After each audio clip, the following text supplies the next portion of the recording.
Você sabe o que é sindicato?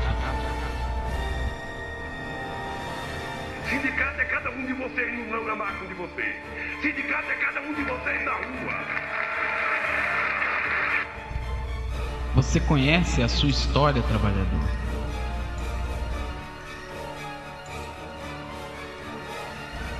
Vamos juntos conhecer do que fomos capazes e do que ainda podemos ser.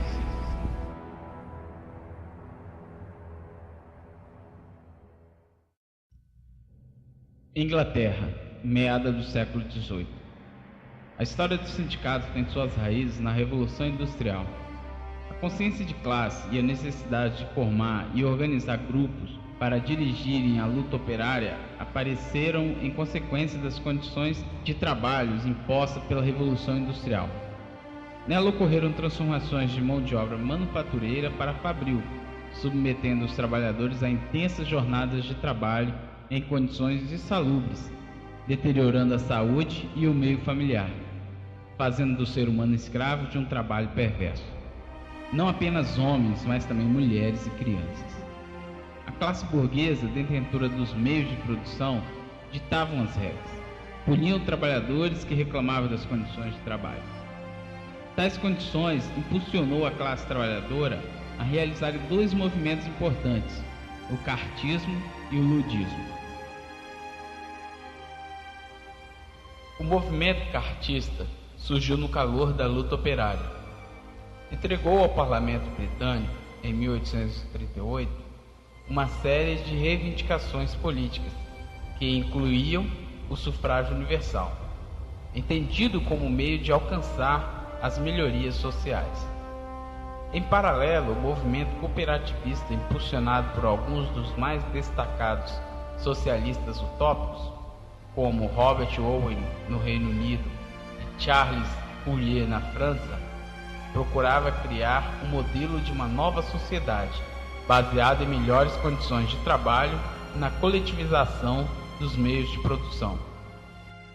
O ludismo foi o movimento no qual os trabalhadores se revoltaram contra as máquinas.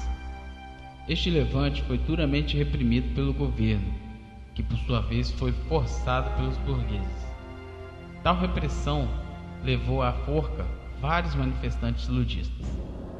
E nasceu, por exemplo, na Inglaterra, um movimento chamado ludismo, que alguns de vocês aqui devem lembrar, porque o Ned Ludd era o seu líder. O que foi o ludismo? Um movimento contra as máquinas. O movimento operário começou a quebrar as máquinas. Sabe por quê? Porque vocês imaginam que se nós estivéssemos um século e meio atrás, trabalhando aqui 100 pessoas, chega uma máquina e desemprega 20. Nos anos 80 falou, o que aconteceu? Nós não sabíamos que tínhamos máquinas. Não é esse inferno maquínico que nós estamos vendo que hoje tem máquinas. Aqui na nossa frente tem 2 máquinas. Não, chegou uma máquina nova, demitiu 20 de 100. Na semana seguinte, uma máquina nova demitiu 40. Na semana seguinte, uma máquina nova demitiu mais 10. O pessoal diz, a próxima máquina que entrar, nós vamos quebrar. Porque ele ia entrar, mas aí não vai sobrar ninguém. E iniciou-se um processo de quebra de máquina. Aí isso chamou-se ludismo. Surgiram novos métodos de luta baseados na organização sindical e nas cooperativas. A limitação da jornada de trabalho e o reconhecimento legal do direito de associação foram as principais reivindicações das Trade Unions, União dos Trabalhadores, que já estava perfeitamente organizada no Reino Unido na década de 1830. Algo na Inglaterra se chamava Trade Unions, União dos Trabalhadores, União, organização, para defender a jornada que chegava às 16, 17, 18 horas por dia, jornada ininterrupta, não tinha descanso semanal, não tinha parada para alimentação, não tinha regulamentação salarial, que nasceram os sindicatos. E os sindicatos se tornaram uma ferramenta para os trabalhadores, para a classe trabalhadora. Na França, assim como em outros países europeus, o movimento operário associado aos partidos republicanos e democratas progrediram ideologicamente com as teorias de pensadores socialistas como Louis Blanc, Pierre-Joseph Proudhon e Augustin Blanc e outros. Depois de eventos revolucionários, que sacudiram a Europa em 1848, ano de publicação do Manifesto Comunista de Karl Marx e Friedrich Engels, o movimento operário dividiu-se em várias tendências.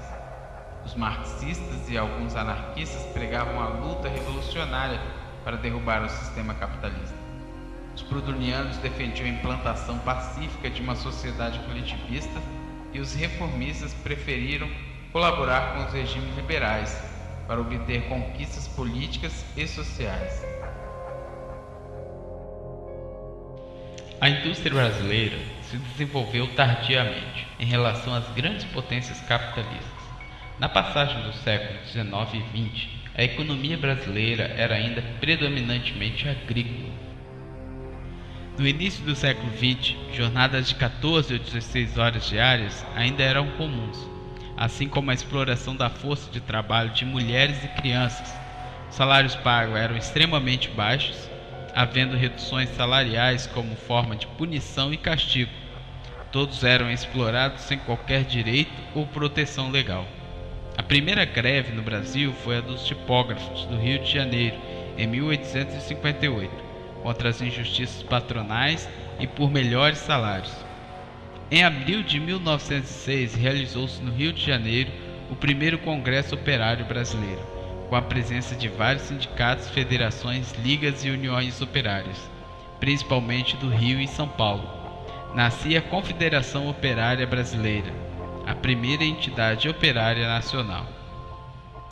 Mas a reação patronal e do governo não demorou. Em 1907 foram expulsos do país 132 sindicalistas. A crise de produção gerada pela Primeira Guerra Mundial e a queda vertiginosa do salário dos operários caracterizou-se por uma irresistível onda de greve entre 1917 e 1920. A greve de 1917 paralisou São Paulo e chegou a envolver 45 mil pessoas. O governo convocou as tropas do interior e 7 mil milicianos ocuparam a cidade. O ministro da Marinha enviou 2 navios de guerra para o Porto de Santos. A repressão era total. Num dos choques com a polícia, foi assassinado o operário sapateiro Antônio Martinez. Mais de 10 mil pessoas acompanharam o enterro. Em 1919, Constantino Castellani, um dos líderes da União Operária, foi morto por policiais quando discursava em frente a uma fábrica.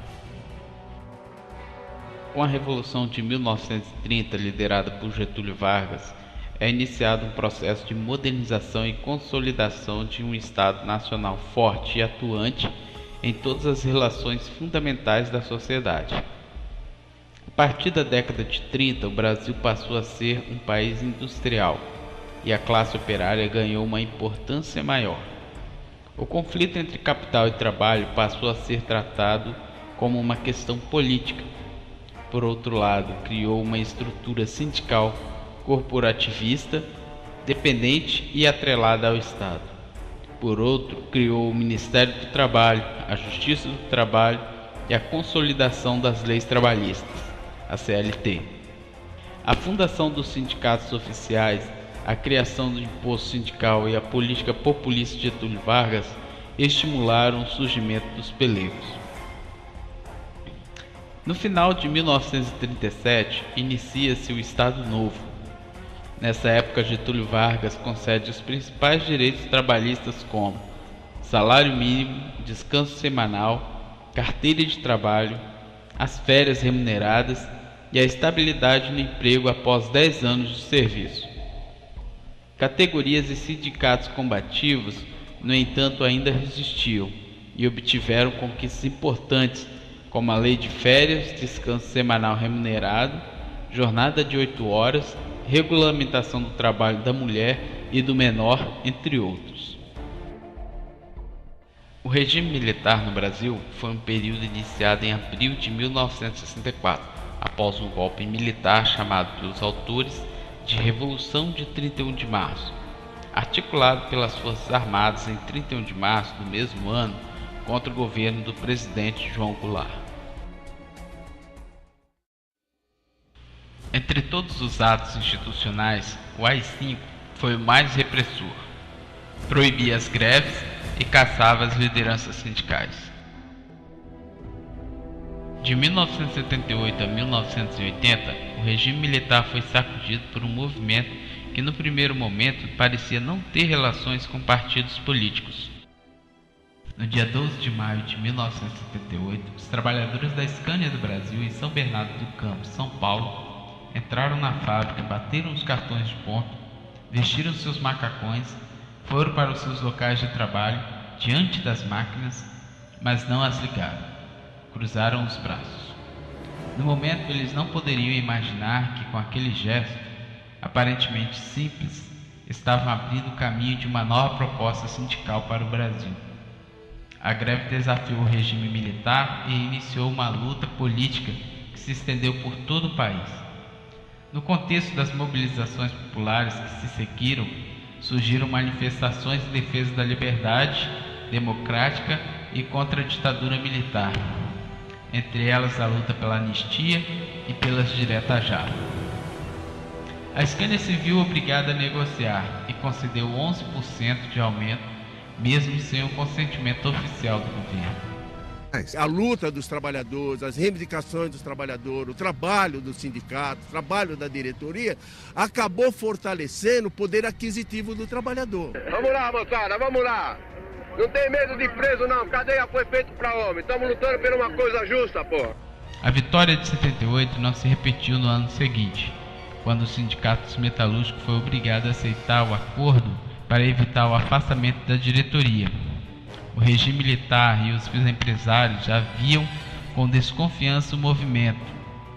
O recuo de 79 provocou a radicalização de 1980, quando os trabalhadores pararam as fábricas do principal centro industrial do país por 41 dias.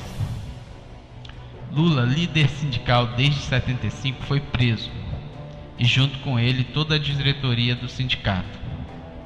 A repressão baixou sobre as ruas de São Bernardo.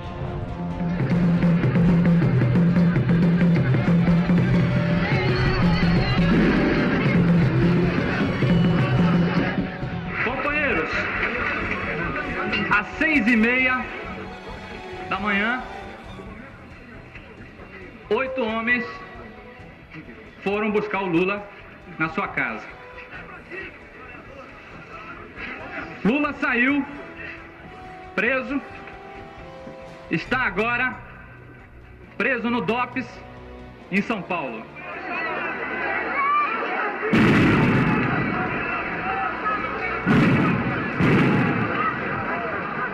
Os 5 primeiros dias nós ficamos incomunicados, só ficávamos ali dentro, não podia conversar, não podia nada.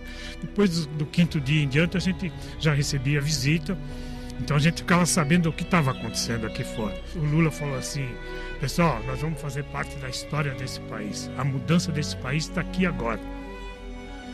Os nossos... Desculpa, tá? Desculpa. Os nossos netos, bisnetos, vai ser governo nesse país. E não foi nem o neto e nem o bisneto, nem o filho. Foi o próprio Lula.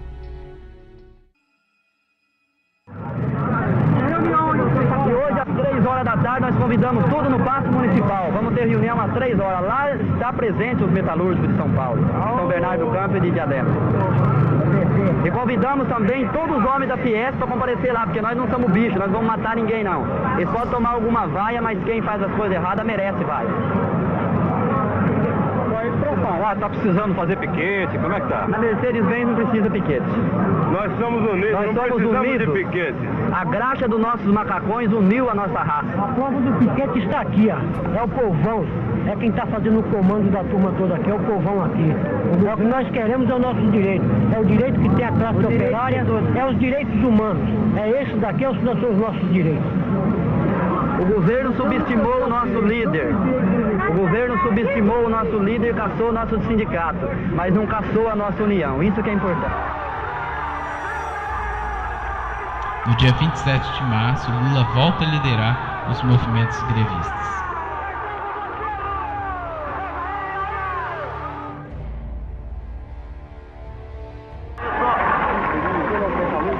Companheiros, companheiras,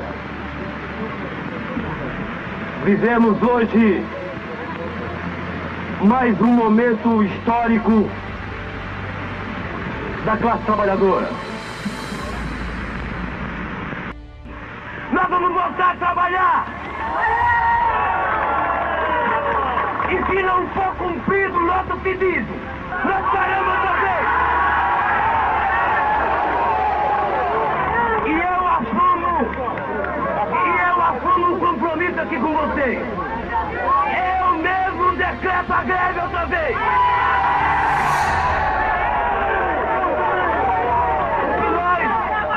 O que nós precisamos provar às autoridades, à opinião pública em geral e aos empresários é de que nós estamos conscientes daquilo que nós queremos.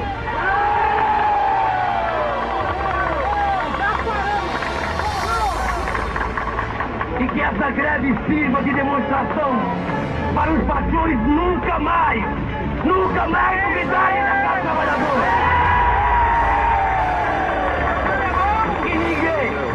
Que ninguém nunca mais ouse duvidar da capacidade de luta dos trabalhadores.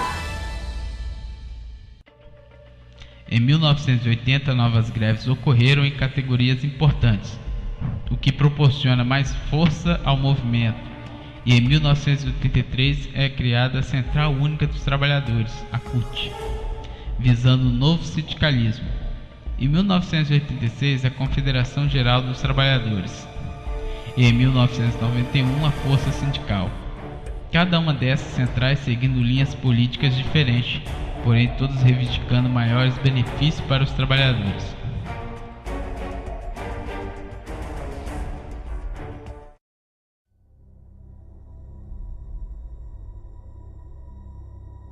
O neoliberalismo é uma doutrina econômica que defende a absoluta liberdade de mercado e uma restrição à intervenção estatal sobre a economia. Para um entendimento melhor do assunto, vamos ver e ouvir o professor Eliezer Zen. O neoliberalismo ele vai surgir na década de 70, basicamente. No Brasil, a primeira experiência de neoliberalismo que nós vamos ter foi com o governo Collor primeiro. E ali se começa, vamos dizer assim, a experiência de privatização, mas o auge do neoliberalismo no Brasil vai ser com o FHC, Fernando Henrique Cardoso. Nós vamos ter aqui no Estado a privatização da Vale do Rio Doce e de algumas estatais no Brasil. Mas acho que é importante a gente frisar primeiro o que é o neoliberalismo, né? O neoliberalismo é uma política econômica que visa enfraquecer o Estado de bem-estar social, aquele Estado que garantia os direitos sociais, os direitos fundamentais à vida, aos direitos de moradia, de trabalho, aqueles direitos que são fundamentais para a vida do cidadão, e que o Estado de bem-estar social, de alguma forma, pelo menos teoricamente, fazia, né? O neoliberalismo, então, é uma retomada do liberalismo econômico do século XVIII, em que o Estado deixa de ter o papel de gerir a coisa pública e entrega à iniciativa privada, ao mercado. Por isso, quando nós vamos falar em neoliberalismo, nós temos que pensar que a política neoliberal ela é uma política que visa implantar no mundo todo, especialmente na América Latina e no Brasil, o Estado mínimo. O Estado mínimo é aquele Estado em que os direitos de cidadania, os direitos sociais, eles são entregues à iniciativa privada, de tal forma que hoje, se você quer ter acesso à saúde, à educação, à moradia, você tem que pagar por ela. Não basta a gente ver aí o apartheid educacional, escola de elite, escola para o povo, ou seja, uma escola particular em que os filhos das classes trabalhadoras não podem entrar porque não tem dinheiro para pagar mensalidade, e a escola pública de educação básica falida, em que o Estado não investe os recursos que são cobrados pelos impostos que nós pagamos. Então, em síntese, o neoliberalismo é uma retomada do liberalismo do século XVIII, em que o Estado ele vai ter assim a sua função social reduzida. Eu penso que o neoliberalismo hoje, como nós temos discutido muito nas nossas aulas, ele é uma nova roupagem da acumulação flexível e da reprodução do capital, como também vai dizer o Antunes. O Ricardo Antunes coloca isso muito bem nos livros, né? Tem um livro deles, Ricardo Antunes, Adeus ao Trabalho, em que ele vai fazer essa abordagem. Ou seja, o neoliberalismo como uma política, uma ideologia, um sistema perverso de enfraquecimento do Estado brasileiro. Então, o neoliberalismo, como braço armado do novo capitalismo, ele tem repercussões para os sindicatos, para a classe trabalhadora, no sentido de precarizar, flexibilizar e de caçar aqueles direitos históricos que a classe trabalhadora viu os sindicatos conquistarem. Eu diria que esse é o grande, não é grande, mas é uma das grandes perdas do ponto de vista social que o neoliberalismo tem provocado para a classe trabalhadora.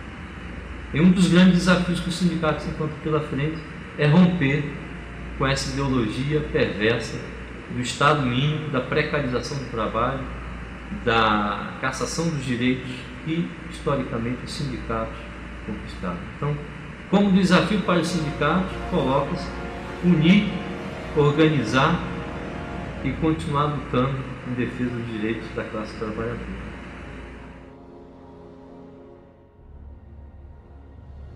Com o passar do tempo, a ideologia neoliberal enfraqueceu os sindicatos, fragmentou as categorias e dividiu as classes. Hoje, um exemplo de movimento social combativo é o MST. Vamos elaborar a Constituição, que começou a eleição dos deputados constituintes em 86, a Constituição ficou pronta em 88. Várias conquistas que estão lá, conquistas trabalhistas, conquistas relacionadas à própria propriedade da terra, né? Hoje, na Constituição brasileira, tem um item que diz que a propriedade que não tem função social, ela é passível de desapropriação.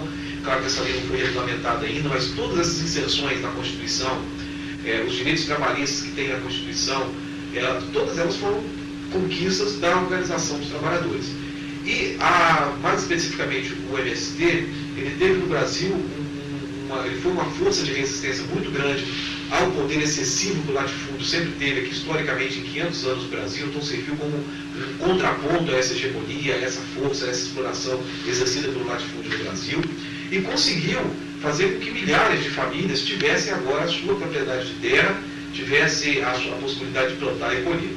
Foi feita uma pesquisa de doutorado na Unicamp, não me recordo agora em qual curso, em que o pesquisador fez um levantamento no qual os estados onde existe o MST bem organizado e bem articulado são os estados em que tem mais famílias assentadas e que mais avançou na resolução do problema da reforma agrária e da agricultura. Então isso significa que onde há movimento, onde há organização, há mudanças. E às vezes as pessoas costumam dizer, mas isso não adianta nada, não traz nada, não resolve. Mas o que na verdade o que não resolve é o seguinte: não vai passar nunca nos meios de comunicação que tais e tais modificações do país foram conquistas dos movimentos organizados. A história é contada nos meios de comunicação de maneira diferente. Mas se você for fazer uma pesquisa, for analisar de verdade de onde vieram os assentamentos rurais, os direitos dos trabalhadores, você nunca, em nenhum momento, vai achar que isso saiu da benevolência dos latifundiários, dos patrões ou dos governos. Todas as conquistas que nós tivemos no país foi fruto da organização e da luta dos trabalhadores. Logo, é uma luta que dá resultado e que transformou o Brasil. O Brasil de hoje não é um Brasil de 50 anos atrás, não é um Brasil de 30 anos atrás.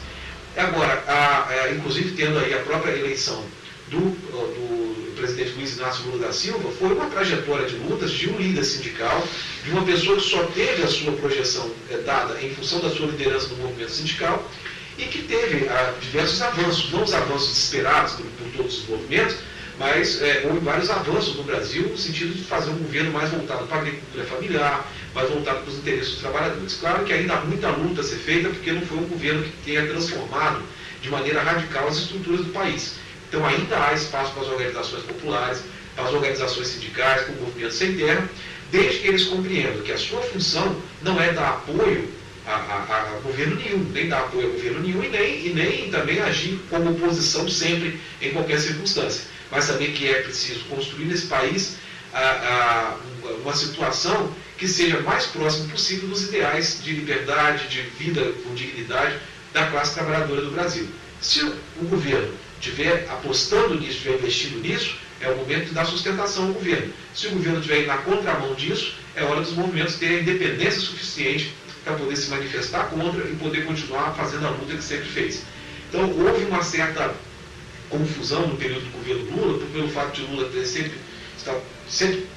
estado ligado aos movimentos, houve uma certa perplexidade, aquela história, vou apoiar incondicionalmente, vou protestar, mas se eu protesto, se eu faço uma oposição, isso pode fortalecer o outro lado. Então houve muita confusão, mas agora acho que é o momento dos movimentos começarem a recobrar o seu potencial de luta e dar sustentação ao governo naquilo que é de interesse dos trabalhadores e protestar e ir para as ruas naquilo que for contrário aos interesses dos trabalhadores. A precarização do trabalho surge como resultado da ideologia neoliberal, degradando os direitos da classe trabalhadora.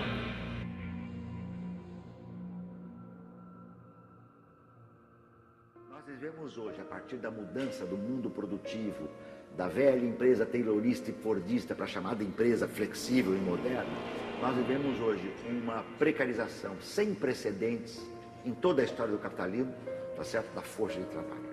Né? Se nós vamos pegar o capitalismo, pelo menos do século XX para cá, há uma impulsão e uma tendência de parte dos capitais irreversível, no sentido de precarizar, informalizar, terceirizar, subcontratar, destruir direitos e ampliar o bolsão de desempregado. Isto por quê? Porque o capitalismo dos nossos dias se funda numa nova reengenharia produtiva, com alto maquinário informacional, digital, já digitalizado, e com a utilização de força de trabalho num ritmo altamente intensificado e polivalente. Como a ideia é produzir para o mercado, mais ou menos, em função das oscilações do mercado, o que isso significa? A classe trabalhadora deve ser como se fosse uma mola, aumenta e diminui, aumenta e diminui. Para que esta classe trabalhadora possa ser empregada e desempregada, segundo a oscilação do mercado, né, ela não pode ter direitos. Então, qual é a imposição dos capitais? Forçando os governos, eu penso que algo passe similar a isso ocorra aqui em Portugal também, forçando os governos a dizer que vai flexibilizar, né, os direitos do trabalho. Em verdade, isso significa precarizar os direitos do trabalho e aumentando a informalidade. Isto traz um desafio profundo para o sindicato, porque os sindicatos estavam acostumados ao longo do século XX a representar uma classe trabalhadora herdeira da era taylorista e fordista, uma classe trabalhadora mais estável, relativamente mais masculina, composta por trabalhadores nacionais. E hoje nós temos uma classe trabalhadora tanto masculina quanto feminina, cada vez menos, enquanto tendência, estável e mais informalizada e precarizada, composta por nacionais e imigrantes. O problema do trabalho e da imigração é uma questão global hoje decisiva. O mundo do trabalho informacional se mistura com o mundo do trabalho do imigrante. E também tem as questões geracionais, empresas que só contratam trabalhadores jovens. Por exemplo, no Brasil havia uma empresa, a Toyota, que no início da sua planta no Brasil, da região de Campinas, na montagem de automóveis, que é uma fábrica recente da Toyota no Brasil, só contratava trabalhadores com entre 19 e 22 anos. Trabalhadores jovens, sem experiência sindical, sem experiência política, sem experiência taylorista e fordista. Então, frente a esta situação, os sindicatos estão obrigados a primeiro compreender o que eu venho chamando no meu livro Os Sentidos do Trabalho, e também no meu livro Adeus ao Trabalho, nos textos que venho escrevendo de lá para cá, a nova morfologia da classe trabalhadora. Esse desenho multifacetado, fragmentado, e que os sindicatos hoje não podem mais representar uma parcela limitada da classe trabalhadora. Eles têm que compreender a totalidade do trabalho. Por exemplo, eu ia falar na mesa aqui hoje, mas não deu tempo. O direito do trabalho é compatível com a luta pela redução da jornada e do tempo de trabalho. Não são bandeiras excludentes, ou direito ao trabalho ou redução da jornada. Direito ao trabalho para todos e redução do tempo de trabalho. Nós poderíamos trabalhar não 8 horas por dia, mas 4 horas por dia, 3 dias da semana, se a produção não fosse destrutiva e guiada pela lógica do capital. E com isto, reduzindo-se a jornada de trabalho dos que trabalham, os que não trabalham teriam acesso a um trabalho dotado de um tempo menor, tá certo, para toda a sociedade. E com isso estaríamos discutindo produzir o quê e para quem, e discutindo também o controle do nosso tempo de vida no trabalho e fora do trabalho. Só para dar uma bandeira que pode juntar os empregados estáveis e os precarizados, ou as trabalhadoras estáveis e as trabalhadoras precarizadas. E a tecnologia, digamos assim, é muito importante entender que não é ela quem demite os trabalhadores. É a lógica do capital destrutivo que a cria, que acaba utilizando como mecanismo de agilização, aumento de produtividade e redução do trabalho vivo. É mais ou menos o que nós temos visto hoje em escala global. Por isso que nós temos aí mais de 1 milhão, de trabalhadores e trabalhadoras precarizados em escala global.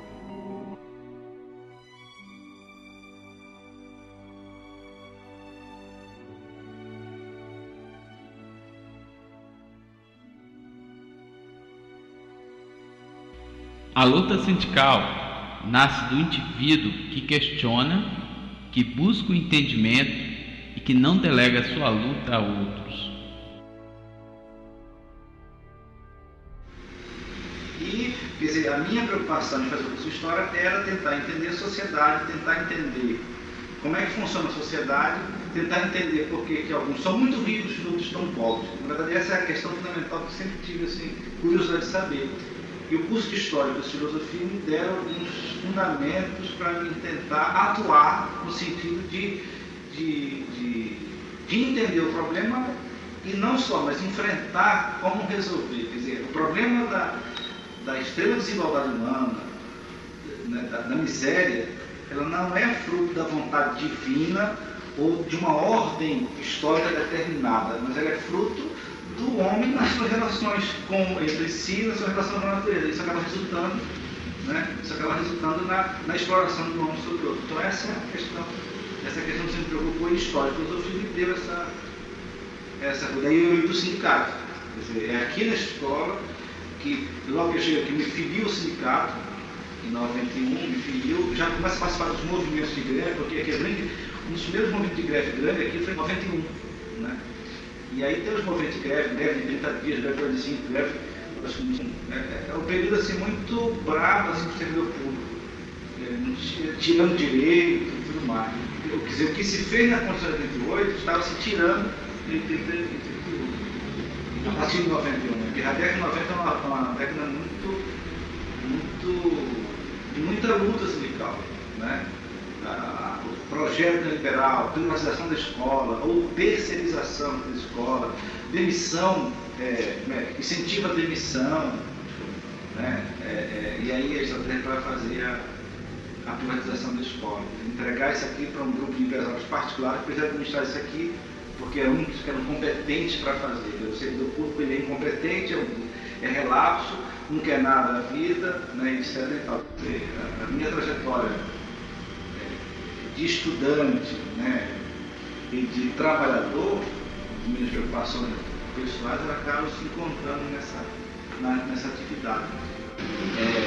O meu trabalho é um trabalho absolutamente voltado para a formação, da discussão dessas questões que me preocupam, que é a questão de que todos são responsáveis pelo país que temos, pelo mundo que temos, e que a gente tem que acreditar que é possível um mundo alternativo, que haja menos exploração, que haja maior liberdade, e que a liberdade já tem a ver com condições humanas, salariais, emprego. Quer dizer, quem não tem emprego não tem liberdade. Então, a garantia do emprego, salário digno, isso também é condição para que haja liberdade. Se você não tem emprego, você não tem liberdade. Então a minha trajetória, ela tem esse caminhar com a preocupação com o mundo requisitado. Eu não aceito o mundo requisitado. Eu não aceito o mundo digital. O mundo ele pode ser mais humano, ele pode construir um mundo melhor, de relações mais solidárias, mais humanas.